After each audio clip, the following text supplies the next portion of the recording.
ክብራትና ክብራን አድማጭ ተመልካቾቼ እንደምን ከረማችሁ? ይህ ተስፍሽ ሚዲያ ነው። ባለፈው ጊዜ 23 የተሰኘውን መጽሐፍ ክፍል 1 ተመልክተናል። ዛሬ ደግሞ ቀጣዩን ክፍል እንመለከታለን። ዳንኤል አብርሃ እንደጻፈው፣ ቢንያም አቡራ እንዳሰናኘው የማቀርብላችሁ ደግሞ እኔው ራሴ ተስፋዬ ዓለሙ። 23 ከዋለልኩበት ከስሜት ፍርቅርቅ ወዳለሁበት ተጨባጭ ሁኔታ የመለሰኝ አንዳች የሚያቅለሸልሽ ሽታ ነው። ሽታው ከፊት ለፊቴ እንደመጣ መቼም አነፍናፊ ውሻ መሆን አይጠበቅብኝም።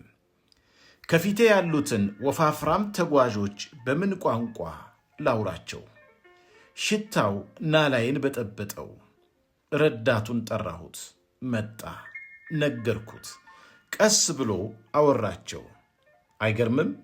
እነርሱን ያወራው በምን ቋንቋ እንደሆነ እንኳን አላውቅም። ታዲያ እኔ ነኝ ስንትና ስንት ሀገር አቋርጬ ያሰብኩበት የምደርሰው? እግዚኦ! ረዳቱ ነገሩን አስረዳኝ። ሕፃኑ ልጅ ካካ ብሎ ነው አለኝ። ሱዳናውያን መሆናቸውንም ጨምሮ ነገረኝ። ቦታ ቀይሮ ወደ ፊት ለፊት አስቀመጠኝ። በሂደት ከረዳቱ ጋር እየተግባባን ሄድን። ፈረንጁ እባላለሁ አለኝ። ሳቄ መጣ። እንደምንም ላለመሳቅ ታገልኩ። ቆዳው ከከሰል ይጠቁራል። እኔ ደስ የሚለኝ ባርች ብለህ ብጠራይ ነው ብሎ ሳቀ። አልቻልኩም፣ ተንከተከትኩ። አብረን ሳቅን። ዳንኤል እባላለሁ አልኩት። ስምህን ተማምነ የአንበሶች ጉድጓድ እንዳትገባ አለኝ። ሌላ ሳቅ። ገራገሩ የመኪናው ረዳት ከ20 ዓመት በላይ በዚህ መስመር እንደሠራና አረብኛም እንደሚናገር ነገረኝ። ከፊት ለፊት የመኪናው ክፍል የተቀመጡ ብዙ ወጣቶች አሉ። ሲያወሩ ጮክ ብለው ነው። ቀልዳቸው ደርዛለው። ቂርቆስን እያሉ መማል ሲያበዙ የጨርቆስ ልጆች እንደሆኑ ጠረጠርኩ። የመኪናው ሹፌር አንዴ መዝሙር አንዴ ዘፈን እየከፈተ የእኔንም ሆነ የእነርሱንም ስሜት እንደ ቂጣ ይገለባብጣል። የሆነ የማላውቀው ከተማ ላይ ስንደርስ ጫት ልንገዛ ነው አቁምልን ሲሉት ሰማሁ። ሾፌሩ ዳሩን ይዞ አቆመላቸው። 4 ወጣቶችና ረዳቱ ጫት ገዝተው ተመለሱ። መኪናው ተነሳ። ዳኒሻ የጀበና ይችን ያዢ ብሎ ረዳቱ የጫት ነዶ አመጣልኝ። እንደማልቅም ስነግረው በግርምት እይታ አየኝ። ዳኒ ከአልቃምሽማ ብዙ ያልበራልሽ ነገር አለ ማለት ነው። ይህቺ የእውቀት ዛፍ ከገነት የመጣች ተክል እንደሆነች ታውቂያለሽ አይደል? ብሎ ረዳቱ በአውራ ጣቱና በአመልካይ ጣቱ አንዱን ዘለላ ቀንጥሶ አሳየኝ። ስቄ አንገቴን በአሉታ ወዘወስኩ። አንድ እስክንድር የሚባል ሰውዬ ነበር። ይሄ እስክንድር የተባለው ሰውዬ በአዝራ ፈረስ ከንስር ጋር እንዲሳረሩ አደረገ። ያው ወደ ጎጃም እየተጠጋን ስለሆነ የአማርኛ ትራፊክ ሊኖር ስለሚችል ተዋሰቡ ብል ጥሩ አይመጣም አይመስልሽም ዳኒ? ፈገግ አልኩለት። ተረቱን ቀጠለ። በሁለቱ መዳቀል ምክንያት ክንፍ ያለው ፈረስ ተወለደ። የላም በረት አትለኝም? አጃይብ የሆነ ተረት እኮ ነው። እስክንድር ለባለ ክንፉ ፈረስ ሙዳ ሥጋ እየጎመደለት ፍጹም ጨለማ በሆነ ስፍራ አሳደገው። ለአቅመ ፈረስ ንስርነት ሲደርስ ለ3 ቀናት በረሃብ ቀጣው። በሦስተኛው ቀንም ከዚያ የጽልመት መቀመቅ አስወጥቶ ተሳፈረበት። ሙዳ ሥጋ ጦር ላይ ሰክቶ ይዞ ክንዱን ወደ ሰማይ ዘረጋ። 3 ቀን ሲጾምና ሲያከፍል የቆየው ፈረስ ሥጋውን ለመጉረስ ወደ ላይ ሲበር ገነት ደረሱ አሉ ነው እንግዲህ። ንግግሩን አቁሞ የጫት ቅጠሎችን ወደ አፉ ወተፈና ቀጠለ። እስክንድር ከፈረሱ ወርዶ ሥጋውን ለፈረሱ ሰጥቶ ፈረሱን አስሮ በገነት ውበት መደመም ጀመረ። በዚህ መሃል ድንገት ጠባቂ መልአክ እስክንድርን ገነት ውስጥ ተመለከተ። የእሳት ነበልባል ሰይፉን እንደ ሙርሲዎች የዶንጋ ሽመል እያወዛወዘ መጣበት። የዚህኔ እስክንድርዬ እግሬ አውጪኝ ብሎ እየሮጠ ዘሎ የፈረሱ ኮርቻው ላይ ዱብ አለ። ፈረሱን መጭ ሲለው ፈረሱም ነበልባሉን ሰይፍ ተመልክቶ ኖሮ ክንፌ አውጪኝ ብሎ ከመቅጽበት ምድር ደረሰ። እስክንድርና ባለክንፉ ፈረስ ምድር ሲደርሱ ፈረሱ የታሰረበት 4 ያህል እጽዋት ተነቅለው መምጣታቸውን እስክንድር አስተዋለ። እስክንድር እጽዋቱን ተከላቸው፣ ጸደቁለት። ከነዚህ 4 እጽዋት አንዱ ምን እንደሆነ ታውቃለህ?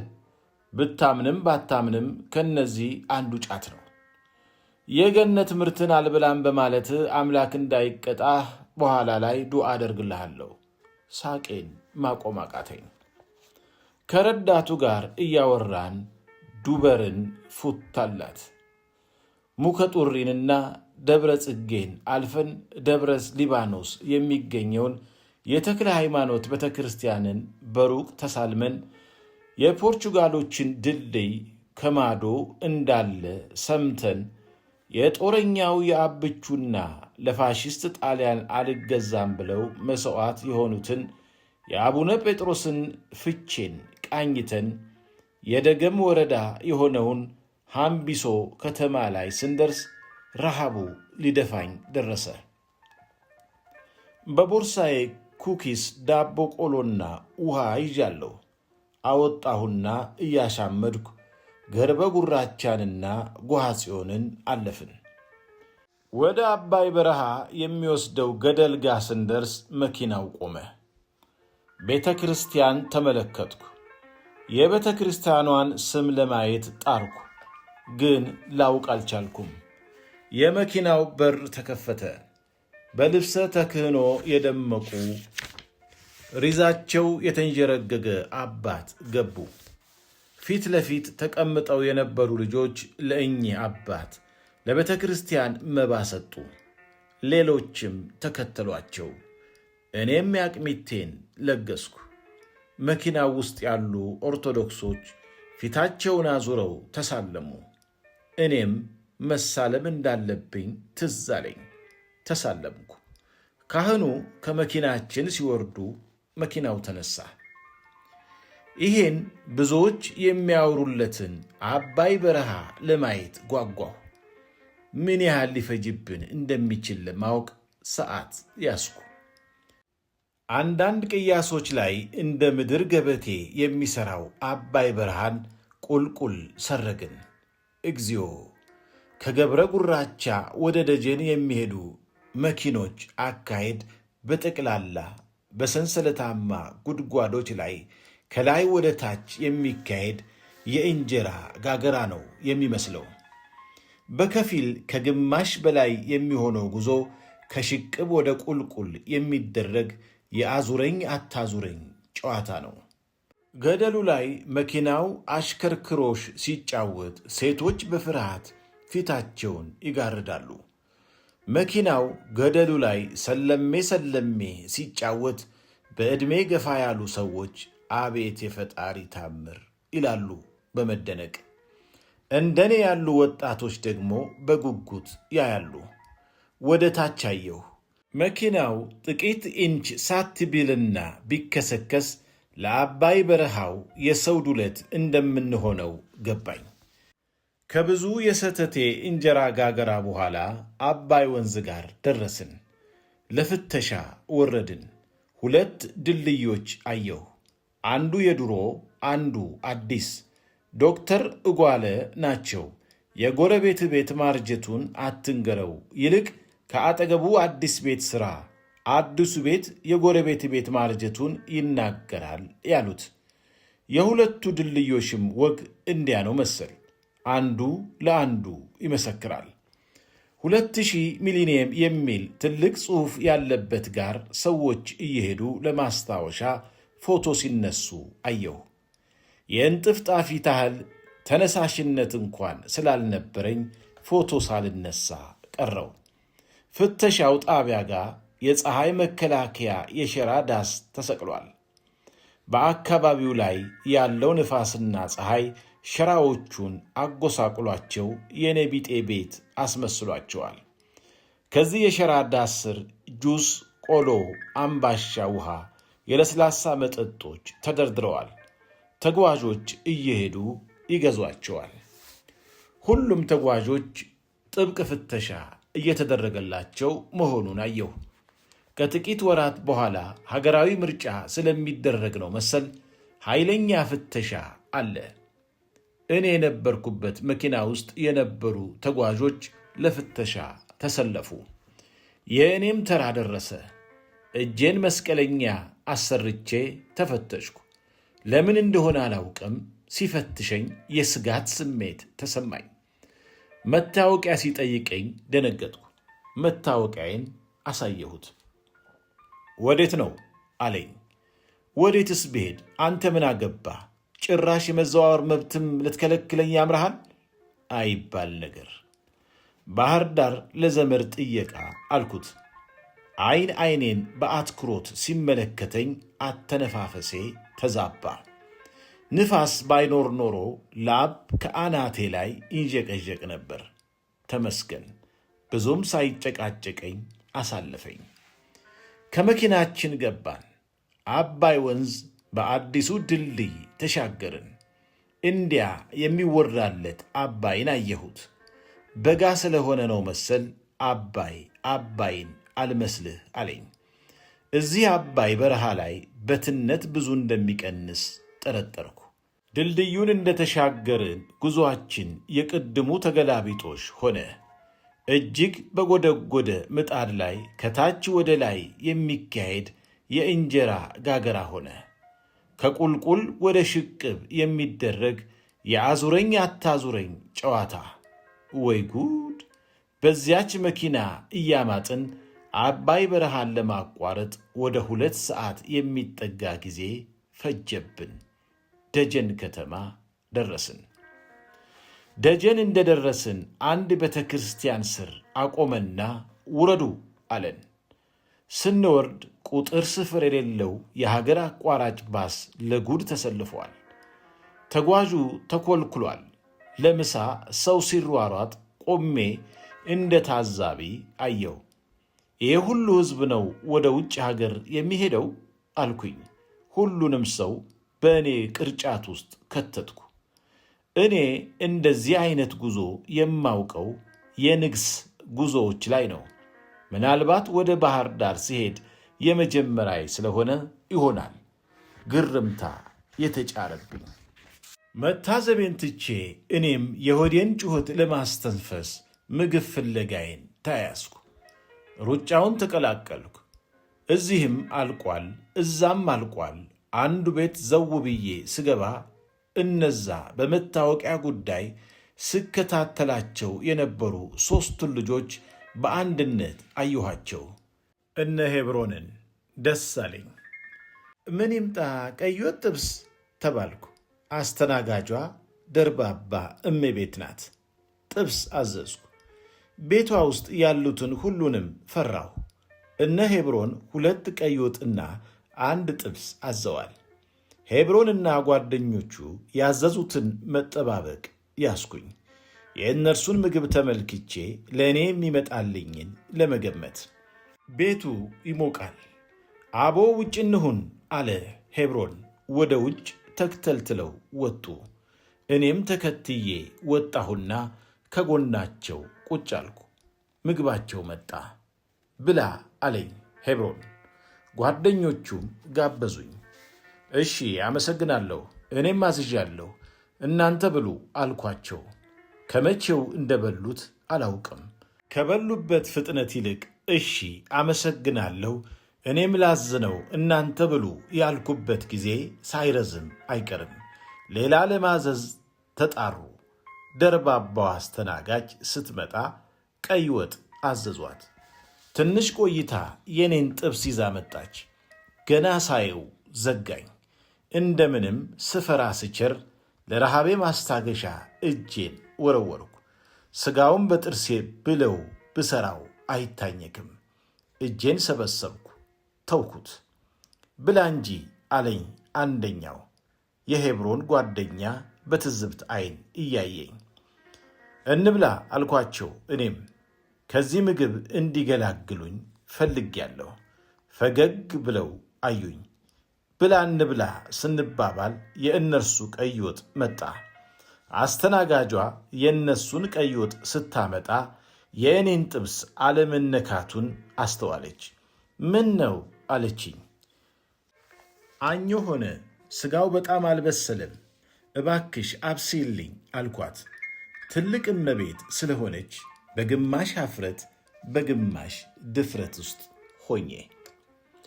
ሄብሮንና ጓደኞቹ ሳቁ። ደርባባው አስተናጋጅ ምንም አልመሰላትም። እንደውም በርኅራኄ ዐይን አየችኝና እንጀራውን ትታ ሰሐኑን ይዛ ሄደች። ከሸክላው ላይ እንኳን አልገለበጥኩትም። ሦስቱ ወፎች ቀይ ወጡን ወዴት እንደደፉት አላውቅም። ትሪውን ዕርቃኑን አስቀርተውታል። የመጣንበት ባስ ደጋግሞ ክላክስ አደረገልን። አስተናጋጇ ደንገጥ ብላ አየችኝ። በቃ ቀይ ወጡን ላደርግልህ አለችና በአንድ ጭልፋ ወጥ እንጀራውን አጥለቀለቀች። ቀመስ አደረግኩና ተውኩት።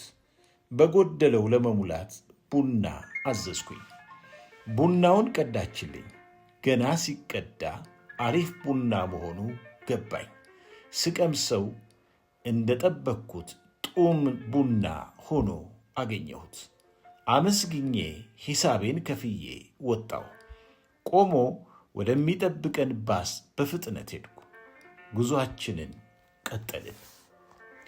በሕይወት ዘመኔ አይቻቸው የማላውቃቸውን፣ መጠሪያቸውን ሰምቻቸው የማላውቃቸውን በጣም ብዙ አዲስ የሆኑብኝን ከተሞችን፣ የገጠር ከተሞችን እና ገጠሮችን አቋርጬ ነጎድኩ።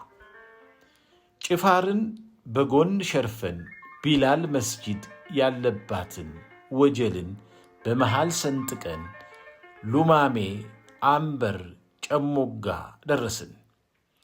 ሽንጠረጅሙ ባሳችን የምሥራቅ ጎጃምን አየር እየሰነጠቀ የእነ ደጃዝማች ተድላ ጓሉ ሀገር የቀድሞዋ መንቆረር የአሁኗ ደብረ ማርቆስ ደረስን።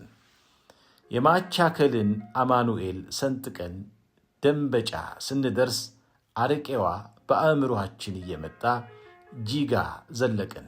ስያሜዋን ከጃንሆይ እንዳገኘች የሚነገርላት የምዕራብ ጎጃሟ ፍኖተ ሰላምን ተሰናብተን በፍቅር እስከ መቃብር ደጋግመን ወደ ሰማናት ማንኩሳ ገባን። ቡሬን፣ ቲሊሊን፣ ከሳን፣ እንጅባራን፣ አዲስ ኪዳንን፣ ወይና ደጋዋማ፣ ዳንግላን፣ ዱር ቤቴን፣ ወተት አባይን፣ መርአዊን አልፈን የአማራ ክልል ርዕሰ መዲና ወደ ሆነችው ባህር ዳር ዘለቅን። እንዲሁ ስንጎተት ነው 12 ሰዓት ላይ ባህር ዳር የደረስ ነው። ባህር ዳርን የማየት ጉጉቴ ከሸፈ። በአንደኛ ደረጃ ባስ ስቆርጥ የሰማሁት 10 ሰዓት እንደምንደርስ ነበር። ከመኪናው ስንወርድ በጠዋት እንድንመጣ ከማስጠንቀቂያ ጋር ተነገረን። መናኸሪያው በር ላይ የተኮለኮሉ ልጆች ምርጥ አልጋለኝ ኑ ከኔ ጋር እያሉ ሰው ላይ ይሻማሉ። እኔ ቀስ ብዬ አልፌያቸው አስፋልቱን ተሻገርኩ። ደህና መጠጥ ያለ ሰው፣ ምራቁን የዋጠ ሰው ግንድ ተደግፎ ሲጋራ ሲያጨስ አየሁት። ለመጠየቅ አመነታው። ደፈር አልኩና ሰላምታ ሰጠሁት። በጨዋ ደንብ ሰላምታዬን መለሰ። እባክህ አልጋ የት አገኛለሁ አልኩት። ወንድሜ አልቤርጎ እንደሆነ ባህር ዳር ላይ ሞልቷል። አንተ ምን አይነት ነው የምትፈልገው አለኝ። ያልወጣም ያልወረደም መካከለኛ ቢሆን ጥሩ ነው። በተለይ ሻወር ያለው ቢሆን ይስማማኛል አልኩት። እዚያው ከቆመበት ሆኖ አንዱን ልጅ ጠራልኝና ነገረው። ከልጁ ጋር የተባለው ቦታ ስንሄድ ቤዛ ደወለች። ሆዴ ተንቦጨቦጨ። በማንሳትና ባለማንሳት መካከል ሆንኩ። ልዋሽ እንደሆነ ሲገባኝ ከፋኝ። ቤዛ የሁላችንም ታላቅ የቤታችን ማገር ናት። በተለይ እማማ ፈትለወርቅ ካረጀች በኋላ ከፍተኛ የቤተሰብ ኃላፊነት አለባት። እኛም እንደ ቤተሰብ እየተሰባሰብን በተለያየ ነገር እያገዝናት አብራን የኖረች እህታችን ናት። በረጅሙ ተነፈስኩና ስልኩን አነሳሁት። ልጅ ዳንኤል አልመሸም እንዴ አለችኝ። ዛሬ አልመጣም አልኩ ደፈር ብዬ። ብትለኝ ብትሰራኝ ግግም አልኩባት። ፍንክች አልል ስላት ለቀቅ አለችኝ። እሺ በቃ ነገ በጠዋት ና፣ የሚሄድበት ቦታ ስላለ ታደርሰኛለህ አለችኝ። ነገም አልችልም ልላት ብዬ ከአፌ ላይ መለስኩት። ጥርጣሬ ማጫር አልፈለግኩም። ቢያንስ ተጨባጭ የሆነ ነገር እስኪኖር ድረስ ነገሮችን በልስላሴነታቸው እንዲቀጥሉ ማድረግ አዋጭ መሆኑን አመንኩበት። እሺ ነገ ጠዋት እንገናኝ አልኳት። ስልኩን ስዘጋና ማረፊያ ቦታ ጋር ስንደርስ እኩል ሆነ። አልጋ ያሳየኝ ልጅ 5 ብር አውጥቼ አመሰግናለሁ ብዬ ሰጠሁት። ፊቱን እንኳን ሳያሳየኝ ወርውሮልኝ ሄደ።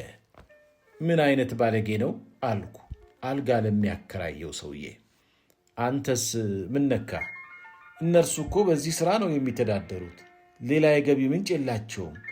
ለምሳሌ ይሄ ልጅ የእኛ ቤት ደንበኛ ነው።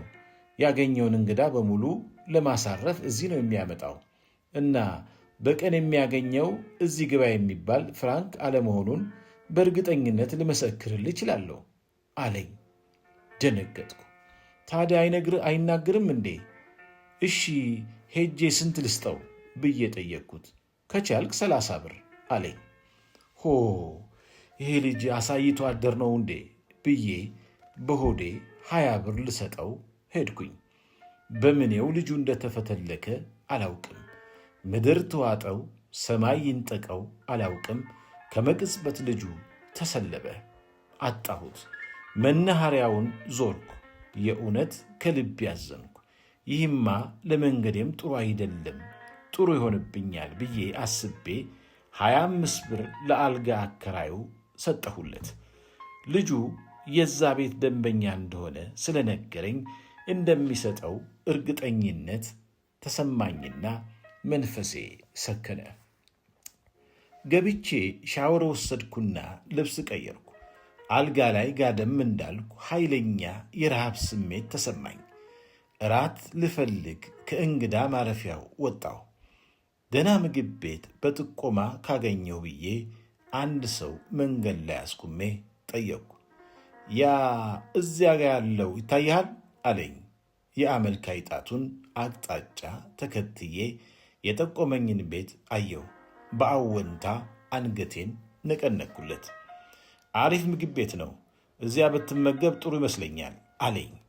ከዛ የጠቆመበትን ኮሚሽን ይጠይቀኝ ብዬ እስኪጠይቀኝ ቆሜ ጠበቅኩት። ምን ነው ያሳየኸው ምግብ ቤት ስታየው ደበረህን?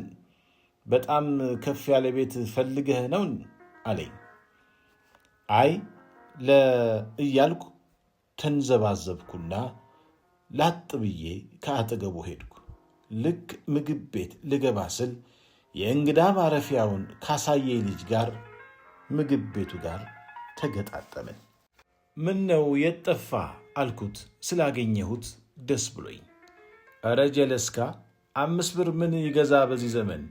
እንደዚህ ያለ ፍራንካ ማንም ሰጥቶኝ አያውቅም አለኝ። አንጀቴን በላው። 50 ብሩን ሰጠሁት። ጮቤ ረገጠ። 30 ጊዜ አመስግኖኝ ሄደ። በውስጤ እዛ ያስቀመጥኩለትን ሄዶ እንዳይወስዳት ብቻ እያልኩኝ ነበር። አስተናጋጇ መጥታ የምግብ ዝርዝሩን አንበለበለችው። ይሄን የፈረደበትን የሥጋ ዝርዝር ዘረዘረችው። ቀይ ወጥ፣ ቅቅል ምናምን። አፌ ላይ ዱለት ስለመጣ ነው መሰል ዝም ብዬ አዘዝኳት። ቴሌቪዥን እያየው በሰመመን ጠፋሁ። በመሃል ያዘዝኩት ምግብ መጣ። ግማሹን በልቼ ተነሳሁ። ሂሳቤን ከፍዬ አልጋ ወደ ያስኩበት ማረፊያ ሄድኩ። እንደፈራሁት ብሬ አልተወሰደችም። ብሬን ተቀብዬ ወደ ማረፊያዬ ገባሁ። አልጋዬ ላይ ጋደም ብዬ ጭንቀት ቢጤ ጀማመረኝ። ስለ ቤዛ ማሰብ ጀመርኩ። ነገ ስትደውል ደግሞ ምንድን ነው የምላት? እውነታውን ልንገራት ወይስ አሁንም ልዋሻት? ደግሞስ በዚህ ውሸት እስከ መቼ ዘልቃለሁ? ለእናቴ ለፈትለ ወርቅ ምን እላታለሁ? አወጣሁ አወረድኩ። ምንም አይነት አቋም ጋር ሳልደርስ በእንጥልጥል ተውኩት። አላርም ሞላሁ። ወበቅ ስላለ ብርድ ልብስ ውስጥ ሳልገባ ከላይ ብቻ ተኛው። ልከኛ የሆነ እንቅልፍ ተኛው። ከአላርሜ ቀድሜ ነቃሁና ተዘገጃጀሁ። 12 ሰዓት ላይ ወደ ባስ ሄድኩ። ግማሹ ሰው ከኔ ቀድሞ ደርሶ ነበር። በፍጥነት ባሱ ሞላ። 4 ልጆች ግን ቢጠበቁ አንደኛውም ብቅ ሳይሉ ቀሩ።